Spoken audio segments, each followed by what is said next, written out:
issues, much of the peak. Ũthuthuria ũrĩa wĩkĩtwo nĩ honge itiganĩte ta USAID, AMREF, University wa Nairobi, ũnyitanĩri na Mĩnĩstrĩ wa ũgima wa mwĩrĩ, wonanĩtie mwana ũmwe harĩ ciana igĩrĩ arĩ ũgwati-inĩ wa kũgũmĩrwo nĩ ũgwati wa thumu mũthemba wa lead, kũrĩa thĩinĩ wa mwaka ũmwe ciana mirioni 1 nĩ ikuaga nĩ ũndũ waguo, na wonekaga kaingĩ rangi-inĩ ũrĩa ũhakagwo nyũmba, irio, indo iria ihũthĩkaga kuongerera mũcamo, indo cia gũthaka na ciana na mĩgemio ya ũthaka wa mwĩrĩ.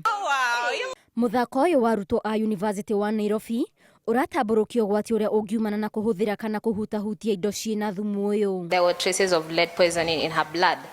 So some of the effects of lead could be miscarriage, just like your wife just had. How did lead traces get into Aisha's blood? Could you by any chance be working near an industry of some sort?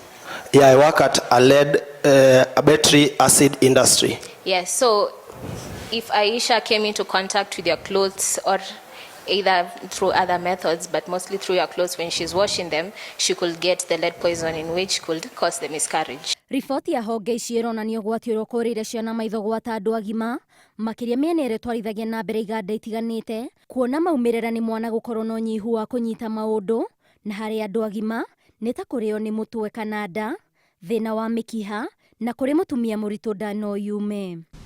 We also carried out some work and we found levels of lead was very high in soils in various locations in industrial areas.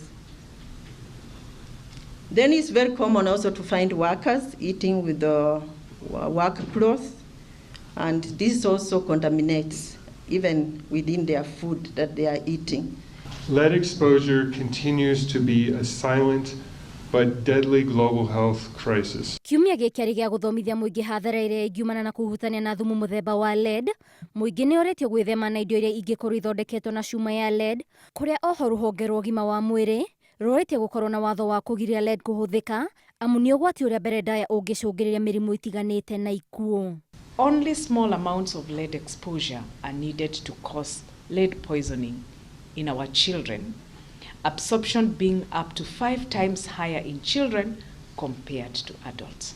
Chronic exposure in adults, again, results in raised blood pressure, gastrointestinal effects, infertility, nerve disorders, muscle aches, joint patients, memory loss. Mĩnĩstrĩ ya ũgima wa mwĩrĩ nĩ yugĩte nĩ kũnyitanĩra na mĩnĩstrĩ ya marĩa matũrigicĩirie nĩguo gũtigĩrĩra kwĩna rĩera rĩega rĩa ũruti wĩra wa mũingĩ nĩguo kũgirĩrĩria ũgwati wa thumu mũthemba wa lead.